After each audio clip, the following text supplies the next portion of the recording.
બાંગ્લાદેશના કેટલાક વિસ્તારોમાં તેની ભારે અસર જોવા મળવાની સંભાવના રહેલી। નમસ્કાર મિત્રો, જય સિયારામ, બાપા સીતારામ। મિત્રો, બંગાળની ખાડીમાં જે રેમલ નામનું વાવાઝોડું અત્યારે સક્રિય થયું છે તેના વિશે મિત્રો આ વિડીયોમાં આપણે વિગતવાર માહિતી જોવાની છે। ગુજરાતમાં તેની કેવી અસર જોવા મળશે તેમજ આગામી દિવસોમાં વરસાદને લઈને મોટી અપડેટ આ વિડીયોની અંદર જોવાની છે। તો મિત્રો, વિડીયો સારો બનવાનો છે તો છેલ્લે સુધી વિડીયો જોતા રહેજો। તો હવે આપણે સીધી અપડેટ જોઈએ। તો મિત્રો, તમે જોઈ શકો છો તે પ્રમાણે અત્યારે આ રેમલ નામનું વાવાઝોડું બંગાળની ખાડીમાં સક્રિય થયું છે। કોલકાતાની આજુબાજુના કેટલાક વિસ્તારોમાં તેના કિરણો અડી રહ્યા હોય તેવું જોવા મળી રહ્યું છે। સાથે તે ધીરે ધીરે આગળ વધશે અને આગામી દિવસોમાં 27 તારીખે તે ધીરે ધીરે આગળ વધશે અને તમે મિત્રો જોઈ શકો છો તે પ્રમાણે 27 તારીખના રોજ તે પૂરેપૂરો ઘેરાવો લઈ લેશે અને કોલકાતાની આજુબાજુના તમામ વિસ્તારોમાં તેની અસર જોવા મળશે। તેની પવનની ઝડપની વાત કરીએ તો 100 કિમી પ્રતિ કલાક કરતાં પણ વધારે તેની ઝડપ જોવા મળશે।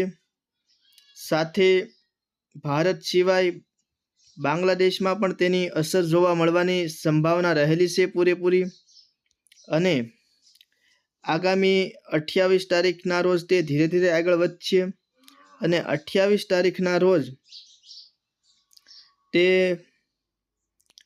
બાંગ્લાદેશના કેટલાક વિસ્તારોમાં તેની ભારે અસર જોવા મળવાની સંભાવના રહેલી છે, તમે જોઈ શકો છો તે પ્રમાણે।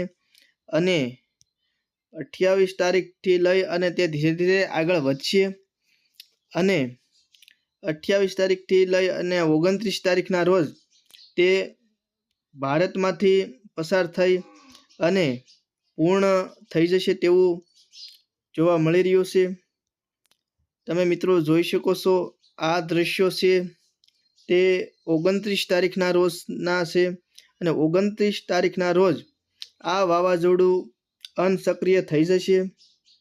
તો મિત્રો, હવે આપણે વાત કરીએ ગુજરાતમાં વરસાદ વિશે। તો ગુજરાતમાં અત્યારે આજના દિવસે પણ તાપમાનનો પારો ગગડ્યો હતો। છેલ્લા અઠવાડિયુંથી ખૂબ એટલે ખૂબ તાપમાનમાં વધારો જોવા મળી રહ્યો છે। કેટલાક હવામાન નિષ્ણાતોના જણાવ્યા અનુસાર આગામી 1 તારીખથી લઈ અને રાજ્યના કેટલાક વિસ્તારોમાં વરસાદી માહોલ જોવા મળવાની સંભાવના રહેલી છે।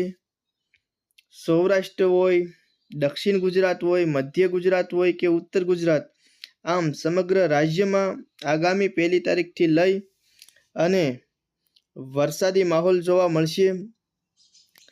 તેમજ હજુ પણ 1-2 દિવસ માટે તાપમાનમાં વધારો જોવા મળવાની પૂરેપૂરી સંભાવના રહેલી છે। સાથે આજના દિવસે બપોર પછીના સમયગાળા દરમિયાન વાતાવરણમાં થોડો ઘણો પલટો પણ જોવા મળી રહ્યો હતો।